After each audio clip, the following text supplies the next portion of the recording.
Assalamualaikum warahmatullahi wabarakatuh. Baiklah, perkenalkan nama saya Muhammad Lutfi Aprilian. Saya selaku moderator di kelompok 9 dan kami hari ini dari kelompok 9 akan mempresentasikan hasil tugas kerja kelompok kami yang akan dibacakan oleh Afif Abdullah Al-Akbari, Atika Nandini, Kurnia Oktavianti, Rozian Syafitrah, dan Rismaya. Kepada kalian dipersilahkan.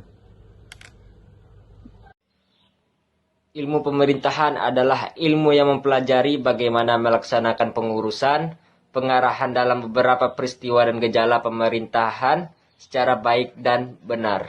Seni adalah kekuatan pribadi seseorang yang kreatif ditambah dengan keadilan yang bersangkutan, ditambah dengan keahlian yang bersangkutan dalam menampilkan tugas pekerjaannya. Jadi seni merupakan kemampuan dan kelemahan seseorang yang menunjukkan cipta, karya, dan karsa yang dimilikinya bersangkutan dengan tugas dan fungsi sebagai seni. Assalamualaikum warahmatullahi wabarakatuh. Saya Atika Nandini akan menjelaskan tentang seni dalam pemerintahan.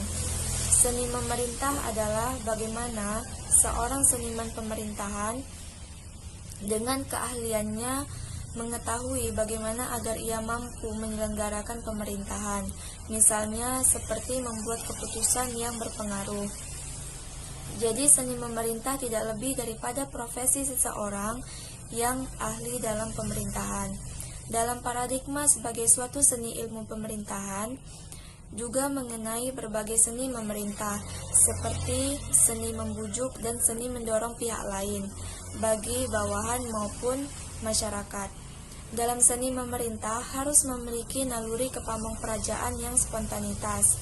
Bila sampai di suatu tempat, mengetahui apakah harus memakai pola bujukan atau persuasion, karena di tempat tersebut suasananya demokrasi, atau menggunakan pola paksa karena di tempat tersebut suasananya masih terkebelakang. Sekian dari saya. Wassalamualaikum warahmatullahi wabarakatuh. Assalamualaikum warahmatullahi wabarakatuh. Baiklah, saya Kurnia Oktavianti akan melanjutkan materi dari kelompok kami, yaitu tentang sifat-sifat yang harus dimiliki dalam seni memerintah. Berikut merupakan teori kesifatan menurut Odweited, yaitu sebagai berikut. Yang pertama, energi jasmaniah dan mental. Maksudnya yaitu mempunyai daya tahan, keuletan, kekuatan, baik jasmani maupun mental, untuk mengatasi semua permasalahan. Yang kedua, kesadaran akan tujuan dan arah. Maksudnya yaitu mengetahui arah dan tujuan organisasi, serta yakin akan manfaatnya. Yang ketiga, antusiasme. Pekerjaan mempunyai tujuan yang bernilai, menyenangkan, memberikan sukses, dan dapat membangkitkan antusiasme bagi pimpinan maupun bawahan. Yang keempat, keramahan dan kecintaan. Maksudnya yaitu dedikasi pemimpin bisa memotivasi bawahan untuk melakukan perbuatan yang menyenangkan semua pihak, kemudian dapat diarahkan untuk mencapai tujuan. Yang kelima, integritas.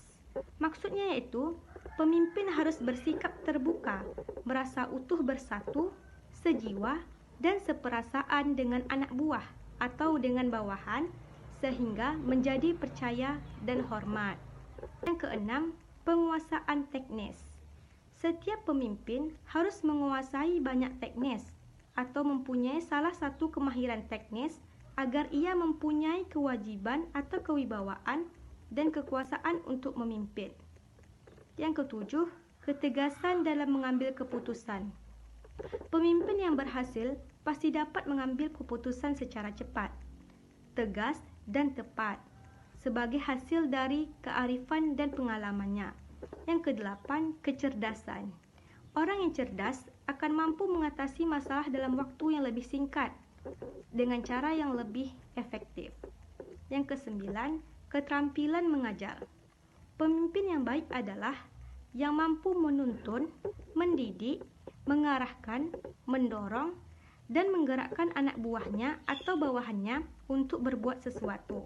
Yang kesepuluh, kepercayaan.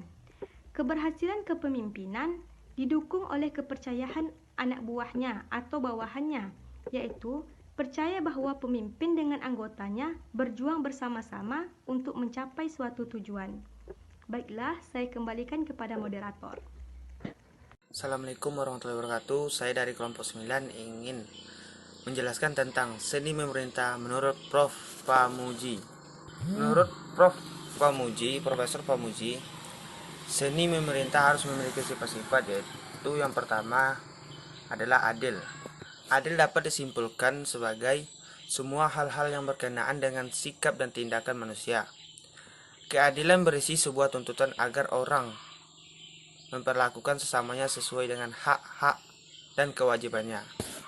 Contohnya yaitu para pejabat atau pemimpin harus melaksanakan tugas dan tanggung jawab sesuai kepentingan rakyat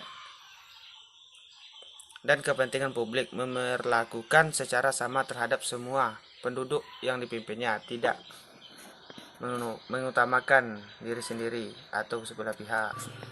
Yang kedua itu adalah perkasa, menunjukkan kekuasaan atau power.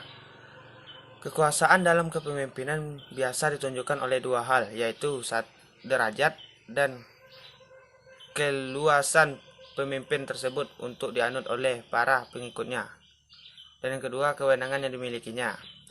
Contoh penuh perkasa yaitu pemimpin negara harus mampu meraih keperkasaan dalam proses kepemimpinannya, karena kepemimpinan negara perlu pemimpin yang kuat dan bijaksana. Yang dimaksud adalah pemimpin yang dianut secara luas oleh masyarakat Indonesia dan dapat menggunakan wewenangnya secara luas dengan efektif.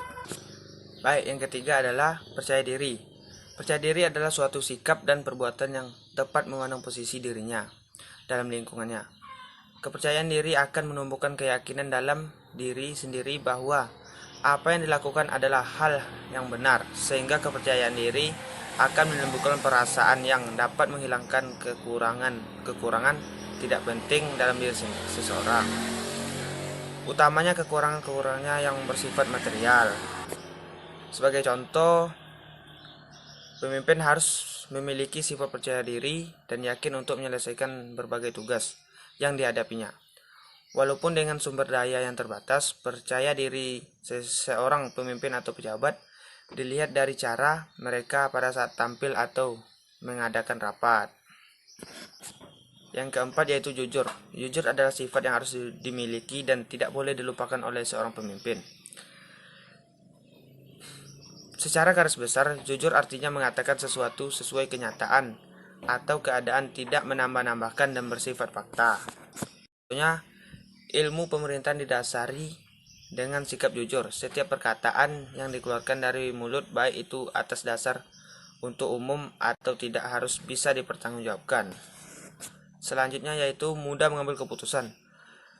Adalah sesuatu tindakan untuk memilih dengan cepat mana yang dapat dilanjutkan dan direalisasikan, serta mana yang harus diberhentikan dan tidak bisa direalisasikan. Contohnya, seorang pemimpin harus sigap dalam membuat dan memilih keputusan. Hal ini untuk menghindarkan kecenderungan dalam sebuah keputusan untuk kepentingan bersama. Selanjutnya yaitu komunikatif, adalah kemampuan seseorang dalam berkomunikasi dengan baik walaupun di depan khalayak ramai. Contohnya, seorang pemimpin harus dapat berkomunikasi sesuai dengan ejaan bahasa Indonesia yang baik dan benar dalam menyampaikan pendapat atau keputusan.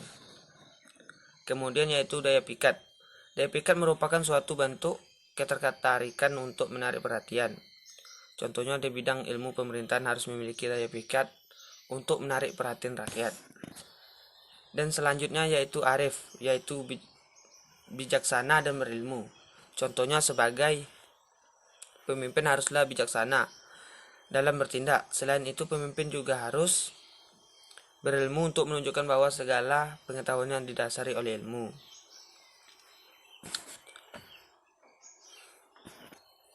Dan yang terakhir adalah mawas diri. Selanjutnya adalah mawas diri. Mawas diri adalah sebuah sikap kehati-hatian terhadap segala jenis bentuk ucapan, maupun tindak yang dilakukan. Contohnya, pemimpin harus mawas diri dalam menyampaikan apa yang ingin disampaikan di depan umum untuk menghindari kesalahpahaman. Baiklah, hanya itu yang dapat saya sampaikan. Lebih dan kurang saya mohon maaf. Saya sudahi. Assalamualaikum warahmatullahi wabarakatuh. Assalamualaikum warahmatullahi wabarakatuh. Nama saya Risma Leginta Putri. Saya akan menjelaskan tentang 3 hal penting kepemimpinan menurut Dr. Ruslan Abdul Ghani. Setiap orang adalah pemimpin. Setiap pemimpin dimintai pertanggungjawabannya atas kepemimpinannya. Banyaknya sifat-sifat ideal yang dituntut bagi seorang pemimpin berbeda-beda menurut bidang kegiatannya, tipe atau jenis kepemimpinannya, tingkatannya, dan bahkan latar belakang kebudayaan dan kebangsaan. Menurut Dr. Ruslan Abdul Ghani, seorang pemimpin harus memiliki kelebihan dalam 3 hal dari orang-orang yang dipimpinnya. Yang pertama, kelebihan intelektual atau rasio. Artinya seorang pemimpin harus memiliki pengetahuan tentang tujuan dan asas organisasi yang dipimpinnya, memiliki pengetahuan tentang cara-cara untuk menjalani organisasi secara efisien, dan dapat memberikan keyakinan terhadap orang-orang yang dipimpinnya ke arah berhasilnya tujuan tersebut. Yang kedua, ada kelebihan jasmani atau fisik.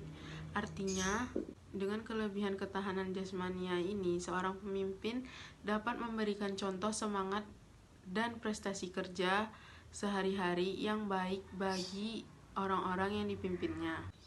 Yang ketiga, dalam bidang rohania. Artinya, orang pemimpin harus memiliki sifat-sifat yang memancarkan keluhuran budi, ketinggian moral, dan kesederhanaan watak. Sekian dari saya kembalikan kepada moderator. Baiklah, terima kasih dari teman-teman kelompok 9 Dasar Ilmu Pemerintahan yang sudah mempresentasikan hasil tugasnya. Apabila ada kesalahan atau kekurangan dari kami, mohon dimaafkan. Wabillahi taufiq wal hidayah. Wassalamualaikum warahmatullahi wabarakatuh.